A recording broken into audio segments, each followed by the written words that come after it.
Hello, YouTubers out there. This is Jerry Sadavia at the movies. So normally I don't do this kind of thing, but I had to share my thoughts almost immediately. I just came out of AMC movie theaters and saw Indiana Jones and the Dial of Destiny, a movie that I thought would never happen. I thought for years, as some of you know that have listened to my channel or watched my videos, I have covered every little inch of news that came out since I guess since 2010, since 2011. And it seemed like it was a go for a while. And I anticipated it because I like all the other four films. So that's where I stand. So this movie is not smashing entertainment, but it is terrific. It is absolutely terrific.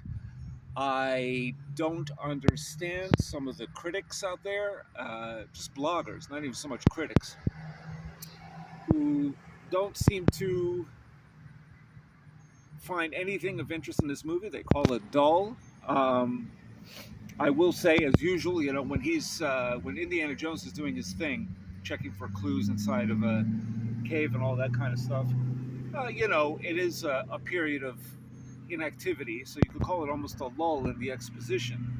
And this is true of the other movies, but he is still trying to do something, so you can't totally call it a lull. He is actively trying to find information. But this movie is terrific. I love all four movies, so no surprise. I'm not going to rank it just yet because, Indiana Jones is such an anomaly, really, if you think about it. It's been 15 years since the last one, and 18 years for the other one, The Last Crusade. So it's been quite some time. So you have to recognize that this movie is also a bit of a risk at the box office, and there are reports that this movie is not going to do too well overall, considering its budget. Although, which I'll point out later in my next video, because this is really just raw stuff. I mean, I'm going to discuss this really in depth. The budget is considerably lower than $350 million. That's just the budget that was announced. But since they filmed in other countries, it's actually, because of tax incentives and so on, it's like a tax write-off. It's actually going to cost a lot less. So this movie will probably still do well. I mean, if the rumors are true about Kathleen Kennedy, who is of course, essentially the CEO, and many believe micromanaging Lucasfilm, is going to lose her job because of this movie and Star Wars films that didn't do well or whatever. I highly doubt it. We have to see how Indiana Jones does, but I think that I've read some of the reviews, which were non-spoiler. I've heard a couple of comments from people. I don't know what movie they saw. Now, I will say one thing, which was true of Crystal Skull, and I miss seeing booby traps. I will say that. There aren't really any in this movie, and there weren't any really in Crystal Skull. So I miss, I wish we had things like, the spike chamber and things of that nature. But overall, in terms of character, and Phoebe Waller-Bridge, who I think is absolutely fantastic. I don't think she's annoying. I don't think she's unlikable. I don't know where people are pulling this from.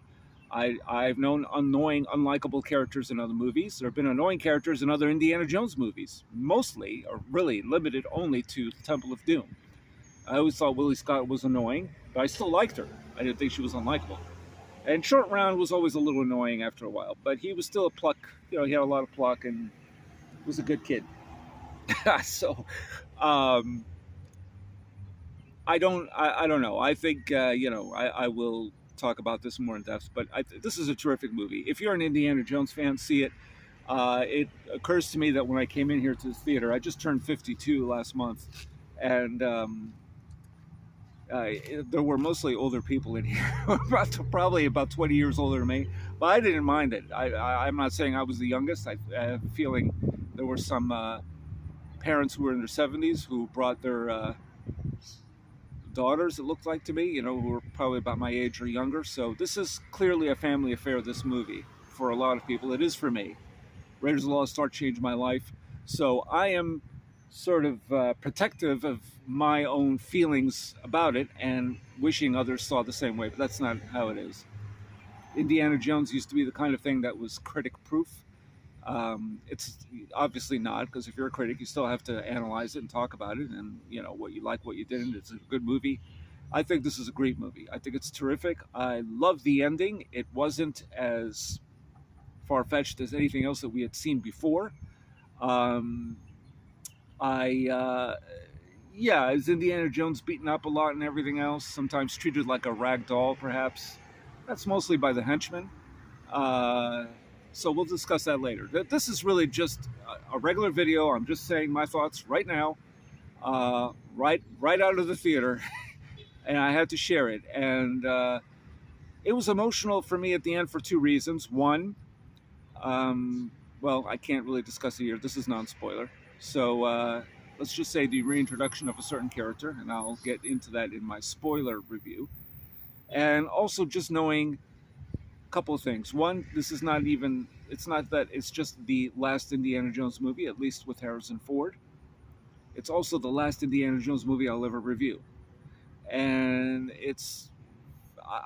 he has brought great entertainment for me in these movies for 40 plus years. I've been a fan of his other films because of him. And I'll just leave it at this, and we will discuss this later.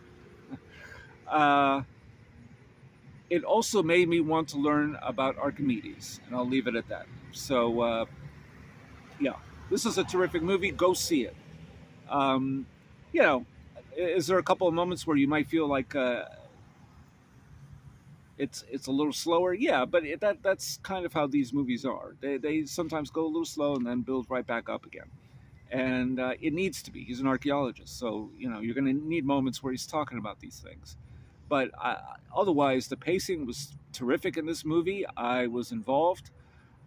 So yeah, I'll just leave it at that, and we'll discuss more later. So I'm just happy to report that my reaction is completely enthusiastic, and I don't know if I'll have a chance to see it again in theaters. We'll talk about the theater projection later. That has been another cause for concern for me, because it seems to be this film was played a little darker than it should have been. And I've seen some of the shots of this movie before in other trailers and stuff, and it's not nearly as dark, especially the train, the opening prologue. So there you go. I'm just leaving it at that, and we'll discuss this later. And this is Jerry Saravia at the Movies, signing off.